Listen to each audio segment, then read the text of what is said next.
Cześć, witam Was. Moi drodzy, dzisiaj zacznę bardzo nietypowo. Nie wiem, czy wszyscy wiecie, ale dzisiaj jest Międzynarodowy Dzień Języka Angielskiego. I chciałbym to w jakiś skromny sposób uczcić, zaakcentować. No jak zwał, tak zwał. Także pozwólcie, że przedstawię Wam króciusieńki materiał upamiętniający ten dzień, Międzynarodowy Dzień Angielskiego. Myślę, że dobrze to ten dzień upamiętnię.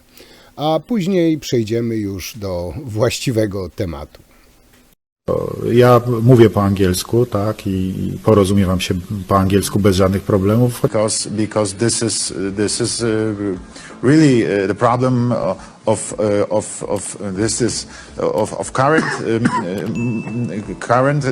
current days and also especially and we have for example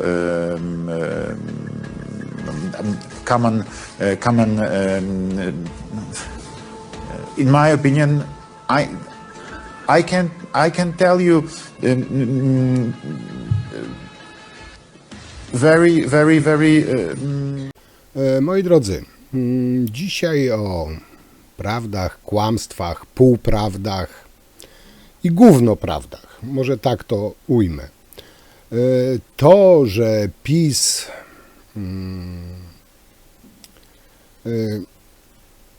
że tak powiem manewruje, to delikatnie ujęte, no ale przyjmijmy to roboczo, że manewruje faktami. To, że to, co im pasuje, to przypisują sobie, to, co im nie pasuje, przypisują PO. To już też jest standard. Standardem jest też to, i tutaj nie mam zamiaru bronić żadnej opcji politycznej, bo nikt z nas nie jest naiwny i każdy z nas doskonale wie, że politycy kłamią bez względu na to, czy to prawa, lewa strona, czy środek, bez znaczenia. Politycy kłamią i na wszystkie słowa polityków trzeba brać poprawkę. No ale mistrzami w kłamstwie, w manipulacji prawdą czy faktami, od pisowców chyba nie ma lepszych. I ktoś tu powie, a Tusk też kłamał. Tak, Tusk kłamie, każdy polityk kłamie. Tutaj nie ma wyjątków, tylko są tacy, którzy są notorycznymi kłamcami, tak jak na przykład Morawiecki, czy szczególnie ci ze Zjednoczonej Prawicy, znaczy z Solidarnej Rosji. Najlepszym przykładem jest te strajki rolników i ten cały Zielony Ład. W swoim czasie PiS to reklamował, promował jako swój sztandarowy program. Byli z tego bardzo dumni. Dopóki to było im na rękę. Przestało być na rękę. Rolnicy zaczęli protestować. Temat rolników już nawet nie będę poruszał, bo szkoda na nich czasu. Ale teraz, jak zauważyliście, Zielony Ład jest zły. Zielony Ład wprowadziła koalicja. Teraz to, że jak Zielony Ład im jest nie na rękę, to przypisują to PO. I dzisiaj właśnie chcę o tym powiedzieć, o kilku rzeczach, które tak bardzo przypisują PO, choć sami do tego przyłożyli rękę. I tutaj chyba pora wyprostować parę tematów, które delikatnie rzecz ujmując mijają się z prawdą. I pierwszym z takich, można powiedzieć, kłamstw, manipulacjami, staram się tutaj dobierać ładne słowa, jest to, że dzięki PiS-owi polska gospodarka ruszyła z kopyta, że o wiele lepiej funkcjonowała za rządów PiS. Więc znalazłem tutaj zestawienie i zaznaczam, to jest ze strony ministerstwa, czyli z oficjalnej strony. Nie z TVN-u, nie z niemieckiej gazety. To jest z oficjalnej strony rządowej. I teraz posłuchajcie. Jak PO zdawało władzę, że tak powiem, no PiS przejmował władzę w 2015 roku. Było 42 miliardy deficytu budżetowego i 3,8 wzrostu PKB. Inflacja była na minus 0,9%, czyli notabene była deflacja. W 2023 roku PiS oddaje władzę. I teraz uważajcie. 245 miliardów deficytu budżetowego, 0,1 wzrostu PKB.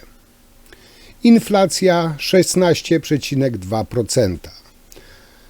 Tak właśnie prężnie się rozwijała Polska pod rządami PiS, czyli PiS przejął władzę, deficytu budżetowego było 42 miliardy, zdając władzę przez 8 lat narobił 245 deficytu budżetowego. Z deflacji doprowadził do 16% inflacji. PKB było 3,8. PiS tak zajechał polskie PKB do 0,1%. Ale oczywiście pisowcy teraz mówią, że idzie drożyzna, bieda, że Polska się cofa i tak dalej. Tutaj matematyki no po prostu nie oszukasz. O naszym Andrzejku w Ameryce już robiłem właśnie film ostatni. Bardzo Wam dziękuję za tyle wyświetleń, tyle komentarzy. Oczywiście pisowska propaganda jako wielki sukces Dudy, że Duda załatwił wsparcie dla Ukrainy. No, ten pisowski ściek nadawał to chyba przez 2 dni. Oczywiście w sieci też nadawano, że Duda przekonał Trumpa i republikanów do przyjęcia ustawy pomocy dla Ukrainy, a że Tusk nic nie potrafi załatwić. To już jest standard, to już jest norma, tylko że fakty są takie, że Duda kompletnie nic tak naprawdę nie załatwił i wszyscy trumpiści, ci ludzie od Trumpa głosowali przeciw pomocy Ukrainie. Ale tego też już w tym pisowskim ścieku nie powiedzą. No bo i po co? No ale jak się nie ma własnych sukcesów, no to trzeba jakieś sukcesy przypisać, prawda? Ale o Dudzie starczy, wystarczająco Was wymęczyłem podczas ostatniego materiału. Teraz chcę przejść właśnie do, że tak powiem, meritum 2 takich, nazwijmy to delikatnie, półprawd. Tutaj będą półprawdy o strojach olimpijczyków i o masowych zwolnieniach. No ale też powiem Wam, że delikatnie rzecz ujmując, no dość mocno mijają się z prawdą, szczególnie właśnie jeśli chodzi o stroje naszych olimpijczyków. A o co w tym wszystkim chodzi? No ładne, no chyba wszyscy jesteśmy pod wrażeniem tej prezentacji, tego pokazu. No ja mam nadzieję, że sportowcom też się spodobają i będą w nich świetnie wyglądać. Sportowcy zazwyczaj dobrze wyglądają, także w tych strojach myślę, że to będzie dopełniało całości. Pan przywiązywał podczas kariery uwagę na strój, czy raczej kula się tylko liczyła? No nie, no ja jestem z takiego sportu, że raczej się na to wszystko nie patrzy. Kulomioci to nie są, tam transcendenterzy, oni raczej im obojętnie w czym startują. Okej, wyjaśnijmy to raz na zawsze, bo robi się to już no, mało ciekawe, a wręcz żałosne. Cała ta nagonka tej tak zwanej Zjednoczonej Prawicy, że Tusk Niemcom dał zarobić i tak dalej, tu nawet macie tweeta Anny Kwiecień, pani pisowskiej, która sugerowała wręcz, że to niemiecka firma i tak dalej. Ale po kolei. Nowe stroje polskiej reprezentacji wywołały oburzenie w Zjednoczonej Prawicy. Posypały się posty, tweety. No, fakt faktem, trzeba im przyznać tutaj, nie powalają te stroje na kolana, a napis Polska wygląda, jakby był, nie wiem, dopisany jakimś mazakiem. Autorzy tych oburzów z prawej strony sceny politycznej zapomnieli jednak dziwnym trafem dodać, że to za rządów PiS i tej całej przyległości zakończono umowę z polską firmą F4 i podpisano z niemieckim Adidasem, który projektował te ubrania.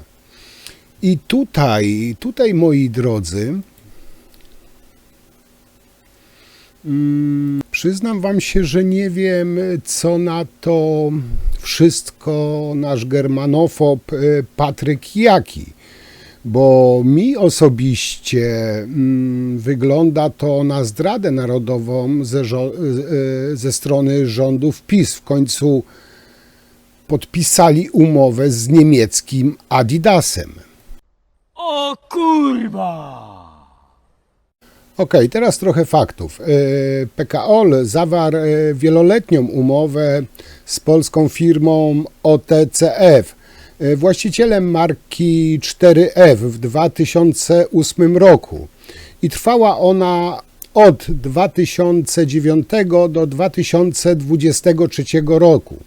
Zawarta została więc za pierwszego rządu Tuska i trwała do 25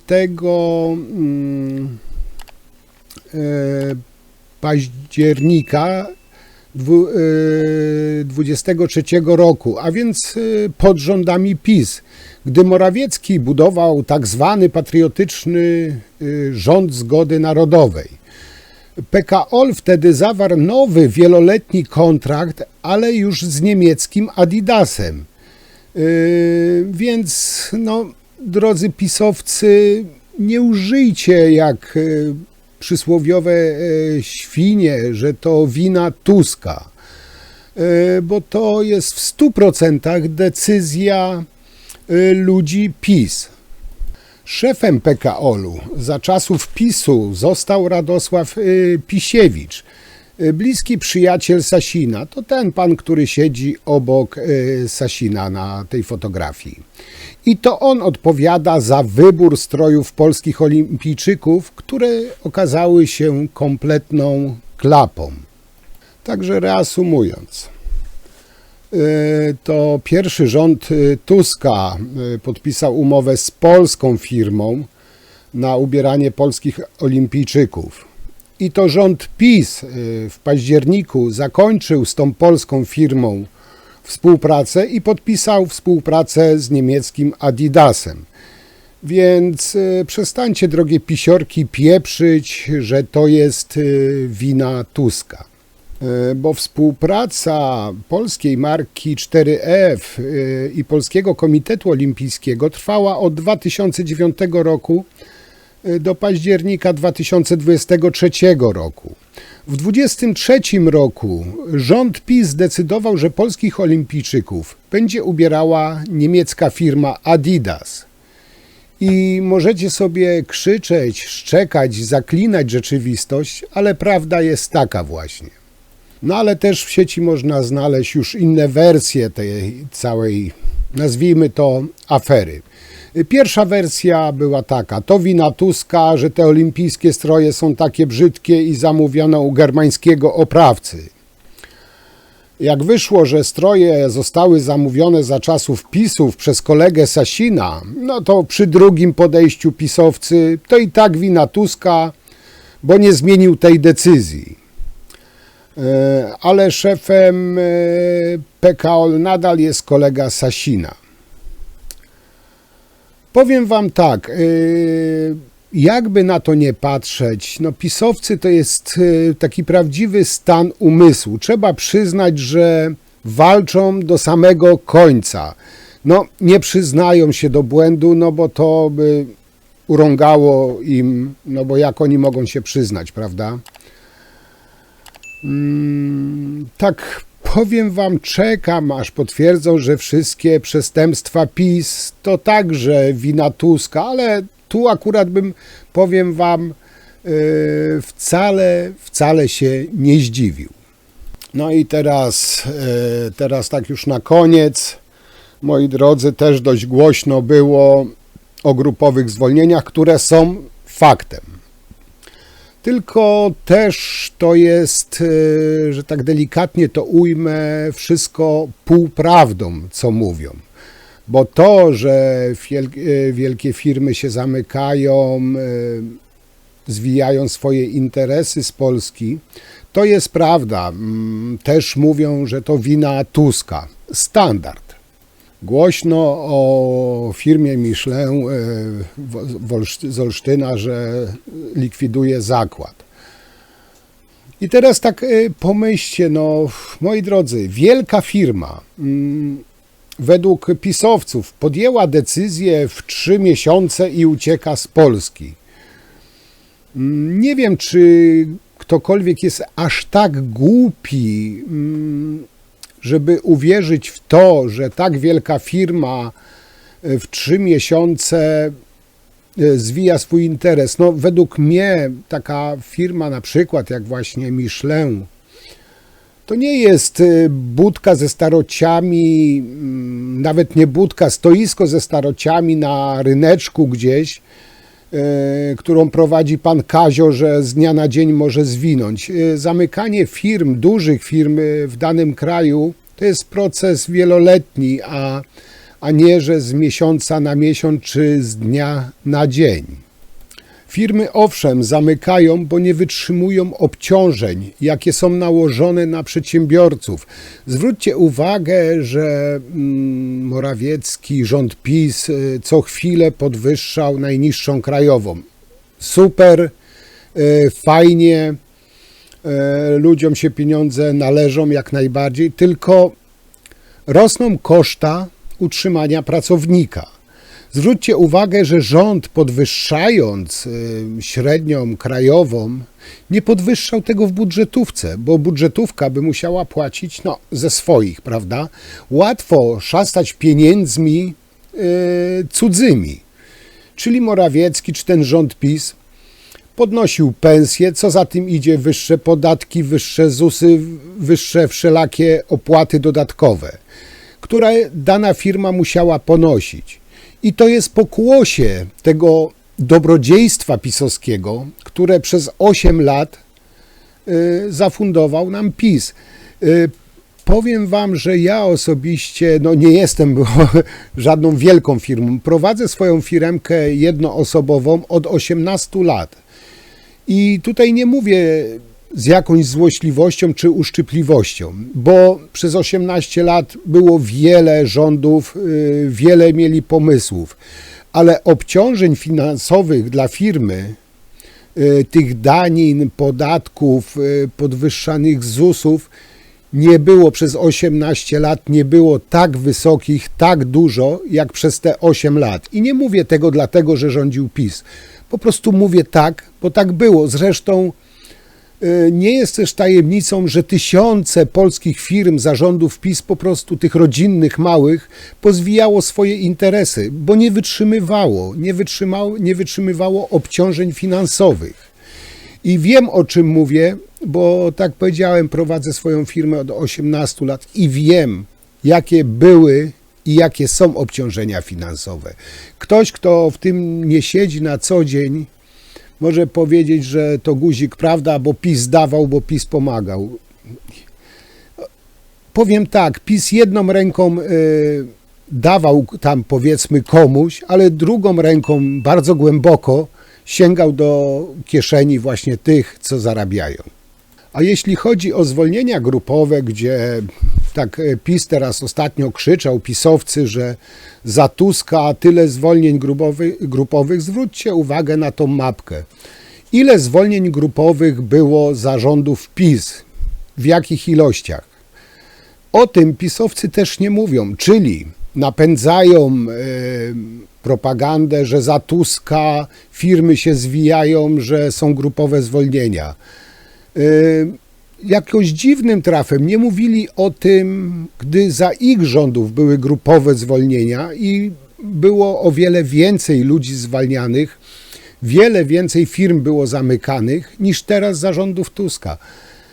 Ja nie mówię, że to jest dobrze teraz, bo każde zamknięcie firmy to jest no, dodatkowi ludzie bez pracy i no, szkoda tych ludzi, szkoda tych firm, ale doskonale rozumiem firmy, które nie wytrzymują obciążeń finansowych. Przez ostatnie 4 miesiące nie było żadnych jakichś tam, nie wiem, dodatkowych podatków, danin, VAT-ów i tak dalej, i tak dalej. To jest wszystko pokłosie ostatnich 8 lat. A duże firmy, jeszcze raz powiem, duże firmy nie zamkną tego z dnia na dzień. To jest długi proces. Ja podejrzewam, jak ja bym firmę zamykał, też bym tego nie zrobił z dnia na dzień. Chociaż jestem jednoosobową firmą. Także takie, za przeproszeniem, pieprzenie kotka za pomocą młotka, że to teraz przez 3 miesiące czy 4 miesiące nagle firmy się zamykają. Nie, to jest o wiele dłuższy proces i podejrzewam, że te firmy jeszcze za rządów PiS-u już podjęły taką decyzję. Co do bezrobocia, pewnie wzrośnie, potem znowu spadnie. Różnie to bywa, zawsze się wahało, tak. No jak się firmy zamykają, to i bezrobocie wzrasta. No, powiem wam, i tak na tle Unii Europejskiej czy w strefie euro źle nie wyglądamy. I tu pewnie tą dobrą koniunkturę, no PiS oczywiście sobie przypisze, bo gdyby to było coś złego, to by oczywiście przypisał to PO. Ale to już standard, tego nie ma sensu ciągnąć, bo to już każdy o tym doskonale wie. Także myślę na dzisiaj tyle, bo tych kłamstw, półpraw no można by było bardzo dużo wyjaśniać. Tutaj wystarczy pomyśleć, poszukać, porównać, a nie ślepo wierzyć w to, co te pisowskie media nadają, bo im tylko chodzi o to, żeby skłócić naród, skłócić Polaków, obrzydzić opozycyjną partię, że to oni są najlepsi, a wszyscy inni źli, że zresztą Kaczyński mówił, że partia PiS jedyna najlepsza na świecie i tak dalej. I najgorsze, powiem wam, jest to, że ludzie w to wierzą, że nie potrafią samodzielnie myśleć, nie potrafią analizować, porównywać, tylko ślepo, jak takie bezwolne marionetki, powtarzają te wszystkie bzdury, które im ta druga strona przekazuje. I to jest, powiem wam, smutne, że mamy takie, no w pewnym sensie ograniczone społeczeństwo, które nie potrafi samodzielnie myśleć, samodzielnie analizować. No i jak zawsze piszcie, co wy o tym myślicie, jak to widzicie. Ja wam już bardzo dziękuję. I cóż, zapraszam na kolejny materiał już na dniach, a na dzisiaj to tyle. Trzymajcie się, cześć.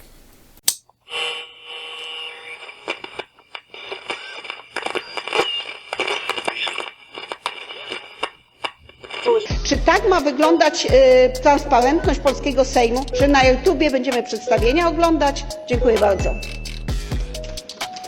Dziękuję pani bardzo.